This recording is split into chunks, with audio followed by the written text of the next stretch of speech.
दोस्तों, अवतार 1 जहां कंक्लूड हुई थी वहां पर कर्नल मर जाता है और पृथ्वीवासी सरेंडर कर देते हैं और वापस लौट जाते हैं। जैक और पिंडोरा वासी सभी को वापस पृथ्वी पर भेज देते हैं, लेकिन कुछ लोग रुकते हैं जो शुरू से ही पेंडोरा के लिए वफादार थे। उनके साथ एक बच्चा भी रुक जाता है क्योंकि वो इतना छोटा था कि वो स्पेस ट्रैवल नहीं कर सकता था। उसका नाम स्पाइडर है। मजे की बात यह है कि वो कर्नल का ही बेटा है। ये तो जैक को कबीले का सरदार बना दिया जाता है। उसके 3 बच्चे हैं, लुआक, नितियम और उसकी बिटिया टुक। साथ ही डॉक्टर कीरी की भी एक बेटी हो जाती है। वो लोग उसका नाम भी कीरी ही रखते हैं। जैक और उसकी फैमिली कीरी को गोद ले लेता है। ये सभी साथ हंसते खेलते हुए बड़े हो रहे होते हैं। इनके साथ स्पाइडर भी बहुत अच्छे से घुल मिल जाता है, यहाँ के तौर तरीके सीख जाता है। वो उनको अपने परिवार के जैसे ही मानता है। लेकिन जैक की जो वाइफ होती है नेतेरी, अब चूंकि वो कर्नल का बेटा था इसलिए वो अपने दुश्मन की तरह ही दिखती थी, उसे पसंद नहीं करती थी। जैक अपने बड़े बेटे को शिकार वगैरह करना सिखा रहा है वहाँ के तौर तरीके। अब ये पल जैक के लिए बहुत ही इमोशनल होता है। दोस्तों, इनका समय खुशियों से बीतने लगता है। तभी एक रात अचानक से जैक और नितेरी को आसमान में कुछ शिप्स दिखाई देते हैं। दोनों घबरा जाते हैं और वो सभी शिप उतरने से पहले उनके जंगलों जानवरों को जलाने लग जाते हैं। इतनी ज्यादा तबाही देख के जैक परेशान हो जाता है और नितेरी टूट जाती है। इस बार धरतीवासी पहले से भी कहीं ज्यादा तादाद में और कहीं ज्यादा तबाही का मंजर सोच कर मन में लेके आए थे। फिर पृथ्वीवासी क्या करते हैं, एक तिकड़म वो कर्नल का क्लोन पृथ्वी पर बना लेते हैं, जिसमें वो उसकी सारी याददाश्त डाल देते हैं। लेकिन उसको ये याद नहीं रहता कि वो मरा कैसे था। तो वो क्या करता है, कर्नल जो वीलॉग नहीं बनाता था उसमें अपनी यादें जो सेव करता रहता था, अब ये उसका क्लोन वही सारे उसके वीलॉग्स देखता है और सब समझ जाता है। इधर जैक अपने कबीले की मदद से उनके गोला बारूद की सप्लाई पे हमला करके उनको लूट लेता है। इधर कर्नल अपने साथियों को पेंडोरा पर फिर से हमला करने और किसी भी हालत में जैक को पकड़ने का प्लान बनाता है और फिर अपने साथियों के साथ पेंडोरा पर अपने लोगों के मिलिट्री बेस पर पहुंचता है। वहां वो अपने जर्नल से मिलता है। जर्नल उसे बताती है कि हमने पिछले साल में इतना ज्यादा काम और कंस्ट्रक्शन किया है जितने पिछले 30 सालों में भी नहीं हुआ था, और हमें इस ग्रह को अपने लोगों के लिए पर्याप्त बनाने से पहले इन पेंडोरा वासियों का इलाज करना होगा, क्योंकि ये पहले से ज्यादा हमला करने लग गए हैं। इनको खुराक देनी पड़ेगी, जिसकी वजह से हमको जान माल का बहुत नुकसान हो रहा है। फिर वो जनरल कर्नल को वहां भेजती है। कर्नल उसी जंगल में उतरता है जहां उसकी मौत हुई थी। इत्तेफाक से जैक के बच्चे और स्पाइडर भी वहां खेलने आ रहे होते हैं। वो वहां कर्नल और उसकी टीम को देखकर हैरान हो जाते हैं और समझ जाते हैं कि कबीले के लोग नहीं है, बल्कि ये पृथ्वीवासी के अवतार यानी कि क्लोन्स हैं, क्योंकि इन बच्चों ने उनको पहले कभी नहीं देखा था। कर्नल वहां पे जो बैटल रोबोट का जो सूट पड़ा हुआ था जिसमें कर्नल की खुद की मौत हो रखी थी, वो देखता है। उस पर वो देखता है कि तो मेरा ही नाम लिखा है और समझ जाता है कि मेरा ही कंकाल है। फिर वो अपने सीने में घुसे हुए तीरों को देखता है। तभी जैक का बेटा लुआक अपनी वॉइस डिवाइस की मदद से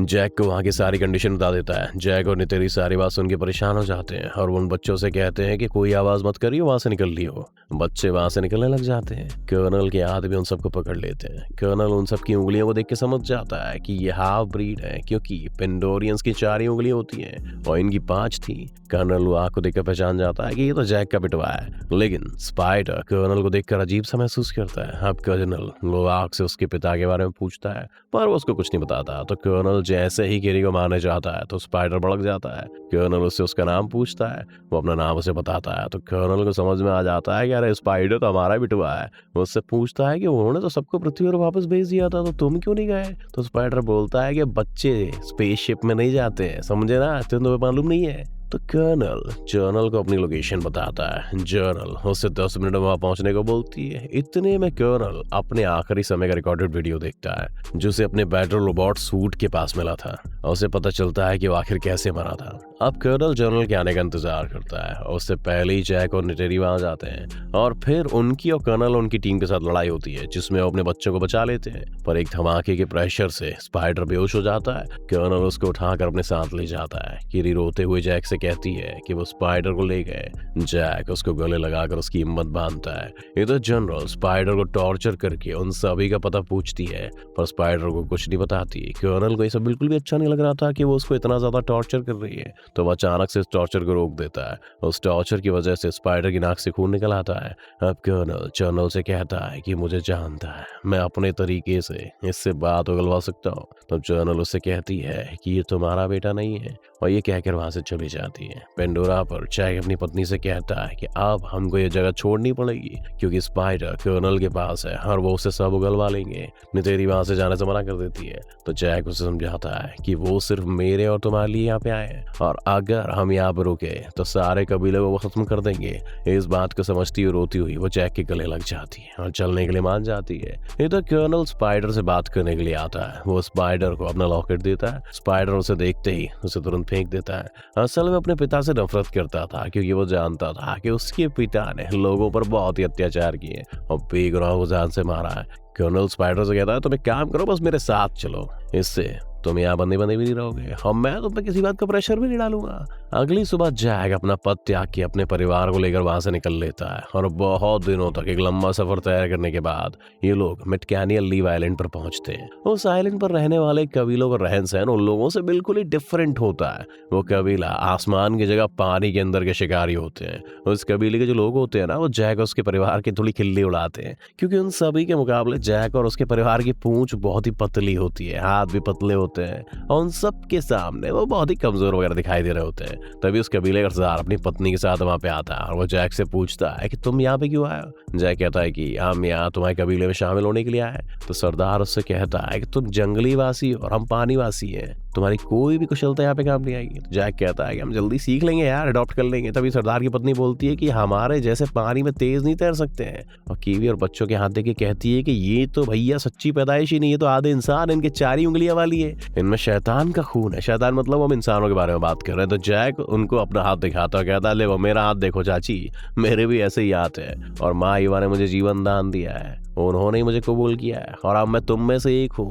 और गुरु मैंने तो धरतीवासियों से लड़के तुम्हारी रक्षा की है और आज यहाँ पे उस जगह का राजा बना हुआ, लेकिन अब टेंशन ही आ गया, तुम्हारे पास आए हो, मदद करो। विनेत्री बोलती है कि तुम जानते हो मेरे पति ने अपने दम पर पृथ्वीवासियों को हरा के हमारे कबीले को बचाया है। तो सरदार की पत्नी कहती है और तुम अब खुद को छुपाते फिर रहे हो। जैक दोनों को शांत कराता है। तो सरदार जैक से कहता है मैं तुम्हारी लड़ाई यहाँ तक नहीं लड़ना चाहता। तो जैक कहता है मैं लड़ाई नहीं बल्कि अपने परिवार को सुरक्षित रखने के लिए यहाँ पे आए हो भाई साहब। सरदार उनको कहता है ठीक है यहाँ पे रह लो और अपने लोगों से वो बोल देता है कि इनको भी अपने भाइयों बहनों के जैसे ही समझो, इनको एक बच्चे के जैसा समझकर हमारे सारे तौर तरीके सिखाओ, उन्हें तैरना सिखाओ जिससे अपने आप को बेकार ना समझे। और अपने बेटे और बेटियों को कहता है कि यहाँ की जगह दिखा दो। अगले दिन सरदार के बच्चे जैक के बच्चों को पानी के अंदर ले जाते हैं और वो देखते हैं कि ज्यादा टाइम पानी के अंदर नहीं रुक पा रहे। उनकी तैरने में उनकी बहुत हेल्प करते हैं और उन्हें सारे तौर तरीके बताते हैं, पानी के अंदर सांस वगैरह कैसे रोकें, जानवर पानी वाला उसको कैसे उड़ाए, मतलब पानी के अंदर ले जाए। फिर जैसे पहली वाली मूवी में वो ड्रैगन के साथ दोस्ती करनी पड़ती थी ना, चोटी की गांठ का कनेक्शन बैठा के, ऐसे ही ये नदी वाले जानवरों के साथ भी ऐसी चोटी का कनेक्शन बैठा के संपर्क बनाना पड़ता है और फिर राइड करना सीखते हैं। कबीले का सरदार वो सारी बातें जैक को भी सिखाता है। सरदार की लड़की वाक को सांस खींचना और देर तक सांस रोकना भी सिखाती है। जैक के बच्चे इस पानी के अंदर बहुत मजा करते हैं और एक नई दुनिया दिखाई देती है। कीरी उन सबको महसूस करती है। इधर कर्नल स्पाइडर को लेकर पेंडोरा की सबसे ऊंची पहाड़ी पर पहुंचकर अपने लिए एक बेंजिस को चुनकर उससे अपना बंधन जोड़ने की कोशिश करता है, लेकिन उनकी लड़ाई में बेंजिस उसको लेकर पहाड़ी से कूद जाता है। सबको लगता है भैया कर्नल तो राम नाम सत्य हो गया और वो वहां से जाने लगते हैं, लेकिन तभी कर्नल बेंजिस की सवारी करता हुआ वहां पे आ जाता है। वो उससे बंधन जोड़ लेता है। इधर सरदार के लड़के कीरी को छेड़ रहे होते हैं, तभी रितेम और लुआर्क वहां पर आकर उन लड़कों को बहुत मारते हैं। कीरी देखकर बहुत हंसती है। फिर जैक अपने लड़कों को अपनी जगह बुलाकर बहुत डांटता है और लुआर्क को भेजकर उन सभी से कहता है जाओ माफी मांगो। फिर वो नीतियम से पूछता है कि क्या तुमने उन सबको बहुत मारा? वो कहता है हाँ मैंने बहुत पेला। ये बात सुन के जैक से कहता है बढ़िया है। नीतियम उनका जवाब सुन के मुस्कुराया जाता है, कह रहा पापा तो हमारे 10 नंबर ही है। लुआर्क को उन लड़कों के पास जाकर उनसे माफी मांगता है। वो लुआर्क को माफ करके अपने साथ गहरे समुद्र में चलने के लिए कहते हैं। लुआर्क उनकी बात मान के उनके साथ चल पड़ता है। वो 3 ब्रदर पहाड़ियों पर पहुंचकर लुआर्क से एक आवाज निकालने को कहते हैं। लुआर्क वैसी आवाज निकालने लगता है, पर वो उसको वहां पे छोड़ के वापस चले जाते हैं। असल में वो दोस्तों वो एरिया एक वेल मछली के जैसे दिखने वाले टुरकुन जीवों का होता है और एक जीव लुआर्क को मारने के लिए पागलों की तरह उसके पीछे पड़ जाता है। ये सीन बहुत ही खतरनाक है दोस्तों। लुआर्क अपने आप को जैसे तैसे उससे बचाने की पूरी कोशिश करता है। बहुत देर पानी में रहने की वजह से लुआर्क की सांसें खत्म होने लग जाती हैं और वो वहां से बाहर निकल पर सतह पर आने की कोशिश करता है, लेकिन टुरकुन उनको देख लेता है और अब उस पे उसे मारने के लिए हमला करने लगता है। पर जैसे ही उसके नजदीक आता है तभी एक और तुर्कन उस पर उल्टा उस पर हमला कर देता है, पर इतने में लुआर्ग अपनी सांसें टूटने की वजह से पानी के अंदर डूबने लग जाता है। पर कुछ देर बाद जब उसकी आंखें खुलती हैं तो वो देखता है कि उस टुलकुन ने उसकी जान बचा ली है। वो उसे सतह पे ले आया था। इसके बदले में वो टुलकुन के पंख में फंसे एक बड़े से लोहे के कांटे को निकाल देता है। अब दोनों में दोस्ती हो जाती है। अब टुलकुन क्या होता है, ये इतने ज्यादा इंटेलिजेंट होते हैं दोस्तों, इंसानों से बहुत ज्यादा इंटेलिजेंट और पेंडोरा वासियों से भी बहुत ज्यादा इंटेलिजेंट, कि ये बातों में इमोशन से ही टेलीपैथी करके ही समझ जाते हैं। विचार संप्रेषण अगर आप इनसे बात करेंगे तो इतने इंटेलिजेंट ये समझ जाएंगे। तो ये आपस में एक दूसरे से बात करते हैं। कुछ देर बाद लुआर्ग उसके दूसरे हुए कटे हुए पंख को देख के उससे इशारे में पूछता है कैसे हुआ, तो टुलकुन उसको कोई जवाब नहीं देता। अभी इधर कीवी जैक को बताती है कि उसको माँ ईवा के दिल की धड़कन सुनाई देती है। उसकी बिटिया है जो अपने पापा को बता रही है, क्या मैं पागल हो गई हूँ? अपने पापा से पूछती है। जैक उसको समझाता है, नहीं बिटिया तुम बिल्कुल ठीक हो, मेरी बिटिया हो, पागल कैसे हो? तभी नित्यम सरदार के लड़के को लाता है और दिन भर की सारी बात बता देता है। अब वो लोग लुआक को ढूंढने निकलने ही वाले होते हैं कि तभी लुआक उन टुरकुन को वापस भेजकर घर आ जाता है और सारी गलती अपनी बता के सरदार के लड़के को मार खाने से बचा लेता है, जिसकी वजह से उन दोनों में बहुत अच्छी दोस्ती हो जाती है। अगले दिन वो सरदार के बच्चों को सारी बात बता देता है और उनसे उसके कटे हुए पंख का भी जिक्र करता है। सरदार की लौंडिया समझ जाती है। वो कहती है कि नहीं, उसका नाम पाइकन है और उसको उसके परिवार ने बेदखल कर रखा है क्योंकि सभी बोलते हैं कि वो खूनी है। उसने हमारे कबीले और अपने साथी टुरकुन को भी मारा है। लेकिन लुआर्ग उनकी बात नहीं मानता। वो कहता है कि यार वो तो मेरा दोस्त है, बहुत अच्छा है यार, वो तो उसने मेरी जान बचाई। ये कह के वहां से चला जाता है। अगले दिन सरदार की लड़की उनको उनके पुरखों के मंदिर ले जाती है, फिर अपने कबीले के जीवनदायिनी पेड़ को दिखाती है जो पानी के अंदर होता है दोस्तों। कीरी उससे अपना बंधन करती है तो उसे अपनी माँ दिखाई देती है। वो उसे गले लग के रोने लग जाती है और पूछती है कि मैं सबसे अलग क्यों हूँ? माँ एवं मुझसे क्या चाहती हैं? मेरे पिता कौन है? तभी अचानक कीरी को दौरा पड़ जाता है। वो बच्चे उसे वापस ले आते हैं। जैक उसके इलाज के लिए अपने दोस्तों को बुलाता है पर उनसे कुछ होता नहीं है, तो सरदार की पत्नी उसका इलाज करके उसे ठीक करती है। तभी कर्नल के साथ ही उसको बताते हैं कि भाई साहब रडार पर एक शिप देखा गया है और ये शिप वही शिप है जिससे जैक के दोस्त कीरी को ठीक करने आए थे। कर्नल को एक लोकेशन मिल गई थी। अब कर्नल एक शिकारी शिप के कैप्टन और उसके क्रू के साथ कायना रीफ के लिए निकलने लग जाता है। अब इधर रीफ में सारे टुनकुन अपना चक्र पूरा करके वापस आते हैं। कबीले वाले उनके आने से बहुत खुश होते हैं। एक्चुअली कबीले वाले उनको अपना भाई और बहन ही मानते हैं। टुनकुन की सरदार अपने बच्चे को रोनाल्ड को दिखाती है। वो बहुत खुश होती है और कहती है कि उसका बच्चा भी जन्म लेने वाला है। इधर कर्नल उनके सबसे नजदीकी कबीले पहुंच जाता है और जैक के बारे में पूछता है, पर वो लोग कुछ नहीं जानते थे तो वो कुछ बता भी नहीं पाते। वो गुस्से में उनके घरों को जला देता है और वहां से दूसरे कबीले निकल जाता है। जैक को सरदार पड़ोसी कबीले की जानकारी देता है और कहता है कि वो तुमको ढूंढ रहे हैं गुरु। नेत्री जैक से कहती है कि हम कब तक ऐसी भागते फिरेंगे, हमको अगर चैन की सांस लेनी तो हमें उसे निपटाना ही पड़ेगा। इतनी मेहनत के बाद भी कर्नल को कुछ भी पता नहीं चलता है तो अपना प्लान बदल देता है और जो शिप का कैप्टन चाहता था कि वो टुलकुन का शिकार करे वो उसे इजाजत दे देता है। अब लुआक पायथन के पास पहुंचता है और उससे कहता है कि मैं तुम पर भरोसा करता हूँ, तुम भी मुझ पर भरोसा करो और तुम्हारे साथ क्या क्या हुआ वो मुझे बताओ।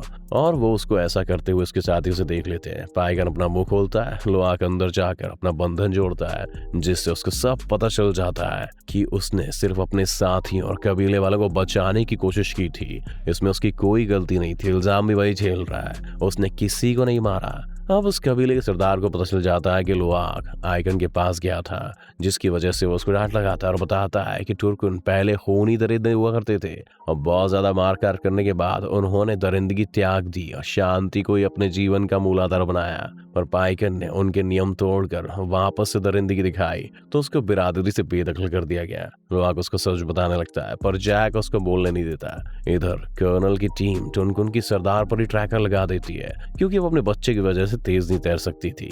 अब वो सारे शिकारी और वो कैप्टन बड़ी बेरहमी के साथ उसको घेर कर मार देते हैं दोस्तों और अपने शिप पर लाकर उसके दिमाग में ड्रिल करके पीले कलर का एक सारा तरल होता है उसको निकाल लेते हैं। और ये बहुत ही जरूरी हिस्सा है दोस्तों फिल्म का, और वो बताता है कि ये तरल सबसे ज्यादा कीमती और इतने से तरल की कीमत 80 अरब मिलियंस है और इसी के पैसों की वजह से कर्नल तुम अपना काम कर पा रहे हो। और ये इतना महंगा दोस्तों इसीलिए है क्योंकि इसे पीने से इंसान की उम्र पर एक ठहराव लाया जा सकता है, यानी उसकी उम्र ज्यादा बढ़ेगी नहीं। अगर आपने इसको जवानी में पी लिया तो आप हमेशा जवान ही रहने वाले हो, इसलिए इतना महंगा है। वो कहता है इसलिए इतना महंगा बिकता है, इसीलिए हम लोग ये प्रोजेक्ट कर पा रहे हैं, हमें पैसा मिल पा रहा है, तुम अपना काम कर पा रहे हो। इधर कबीले वाले टुनकुन की लाश के पास पहुंचते हैं। सरदार की पत्नी उसे देखकर बहुत रोती और बताती है कि ये मेरी आत्मीय बहन थी और इसने न जाने कितनी साइकिल पूरी करने के बाद अपने बच्चे को पाया था। और वो वापस आकर लड़ाई का ऐलान कर देती है और जैक उनको समझाता है कि अगर तुम उनसे लड़े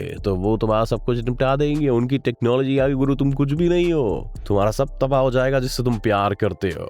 और वो उन्हें ट्रैकर को दिखाकर कहता है कि हमको टुरकुन की जिंदगी बचानी है, तो ऐसा कुछ भी दिखाई दे तो मुझे बताओ, मैं इन ट्रैकर्स को डिस्ट्रॉय कर सकता हूँ जिसकी वजह से उनकी जान बच सकती है। और ये बात सभी टुरकुन तक पहुंचाने को कहता है। सब मान जाते हैं। फिर जैक चुपके से नेतेरी को बताता है कि वो टुरकुन का नहीं बल्कि हमारा शिकार करना चाहते हैं। टुरकुन तो एक बहाना है। अब लुआक पाइथन के पास उसको सावधान करने के लिए जाता है क्योंकि उसे मालूम था कि उसे कोई नहीं बताएगा, लेकिन सारे बच्चे उसे रोकने की कोशिश करते हैं।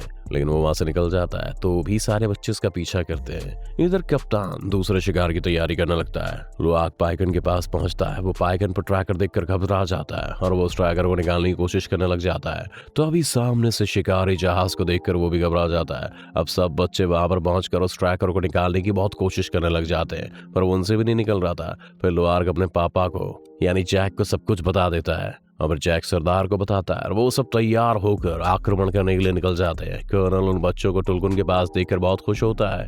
बच्चे ट्रैकर को निकाल देते हैं और उसे समुद्र में फेंक देते हैं और खुद भी समुद्र में अंदर छिप जाते हैं। और पाइकन बचकर निकल जाता है। कर्नल छोटी सबमरीन से उनको पकड़ने का आदेश देता है। कुछ देर मशक्कत करने के बाद वो सरदार की बेटी और टुक को जाल डालकर पकड़ लेता है। लुआक भी उनको छुड़ाने के चक्कर में पकड़ा जाता है। स्पाइडर ये देखकर उनके पास भागा भागा आता है, पर वो लोग उसे पकड़कर वापस अंदर ले जाते हैं। कर्नल उन तीनों बच्चों को वहीं बाहर डेक पे बांध देता है और जैक से अकेले आने के लिए कहता है। नहीं तो वो कहता है कि बच्चों को निपटा दूंगा।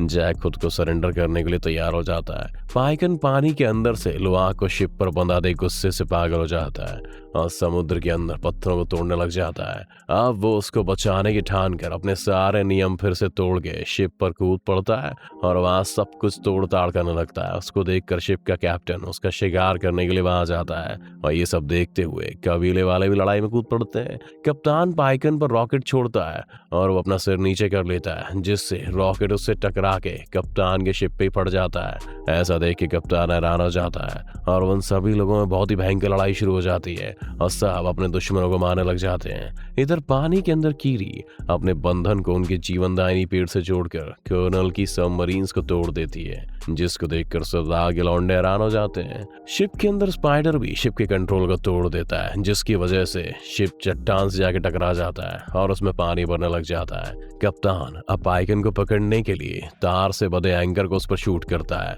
पर पाइकन बड़ी चालाकी से उससे बच के निकल जाता है और अपने सिर से जानबूझ के उस तार को बांध के पूरी ताकत लगा के उस बोट को खींचने लग जाता है। कप्तान बड़ी मुश्किल से उससे पीछे छुड़ा पाता है, पर फिर से उस पर हमला करने की तैयारी करता है। तभी पाइकन उसकी बोट के ऊपर से कूद के उस तार से कैप्टन के हाथ को ही बांध देता है और एक झटका देकर उसका हाथ ही अलग हो जाता है, जिससे कप्तान ने कभी उसका पंख काटा था। कप्तान के मरते उसका क्रू लड़ाई रोक देता है और वहां से जाने लग जाता है। अब कीरी जैसी सतह पर आती है, कर्नल उसे पकड़ के शिप के डेक पे ले आता है और उसको वहीं बांध देता है। टुक उसको देख लेती है तो सरदार की लड़की के साथ उसे बचाने शिप पर वापस चली जाती है, लेकिन वो टुक को भी पकड़ लेते हैं। शिप के दूसरी तरफ कर्नल नित्यम को भागते हुए गोली मार देते हैं और बड़ी मुश्किल से उसे टापू पर ले आते हैं, पर वो बच नहीं पाता। नितेरी उसको मरा हुआ देख पागलों की तरह चीखने लगती है और बहुत रोकती है। तभी कर्नल जैक के वॉइस डिवाइस पर बात करता हुआ उसे बताता है कि उसकी छोटी बेटी उसके पास है। तो जैक नितेरी को संभलने के लिए बोलता है और कहता है कि हमें अपनी बेटी को बचाना है।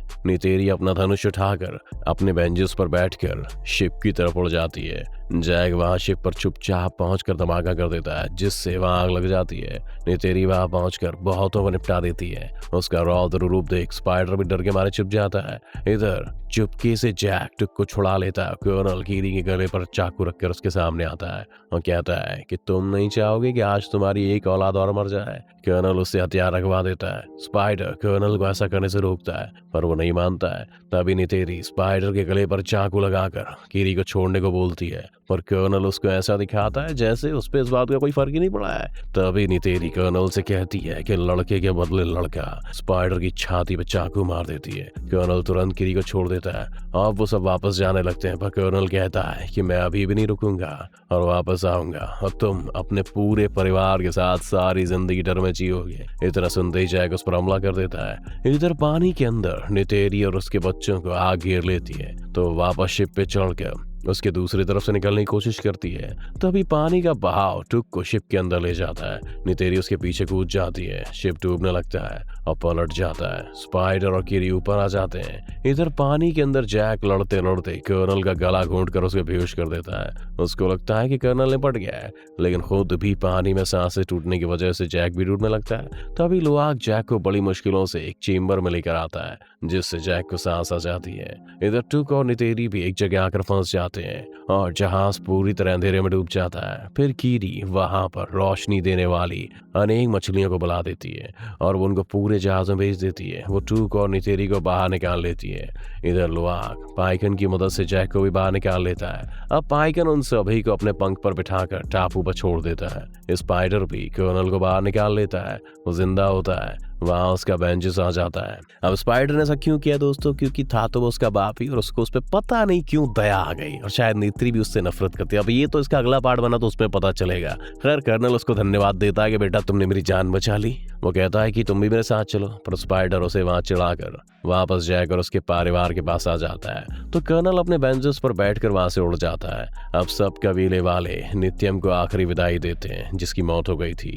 उस समय जैक को वो पल याद आता है जब उसने नित्यम के जन्म पर अपने हाथों में उसे लेकर उसका नामकरण किया था, और अब वो उसको पानी के उस अंतहीन गहराई में दफन होते देख रहा था। उसका दिल टूट गया था। वो वापस आकर सरदार से कहता है कि हम कल चले जाएंगे। तो सरदार कहता है कि तुम्हारा बेटा अब हमारे देवताओं के पास है, और अब तुम भी पानी के आदमी हो चुके हो, तो तुम अब हमारे कबीले का हिस्सा हो। फिर जैक और नितेरी उनके जीवनदायिनी पेड़ से अपना बंधन बांधते हैं। तभी जैक को वो समय दिखाई देता है जब नित्यम ने पहली बार शिकार किया था, और वो बहुत खुश थे। नितेरी उन्हें बहुत देखकर खुश होती है। नित्यम सच में उनके देवताओं के पास था। उसका स्वर्ग था, वहां उसकी दुनिया में उसका परिवार उसका साथ था, और कहानी यहीं खत्म हो जाती है। दोस्तों मैं उम्मीद करता हूँ कि अवतार 2 इसकी एक्सप्लेनेशन आपको बहुत अच्छी लगी होगी और आपने इसे बहुत एंजॉय किया होगा। अगर आपको पसंद आई हो तो हमारे चैनल को जरूर सब्सक्राइब करें और हमारे वीडियो को जरूर लाइक करें। मेरा नाम गगन है।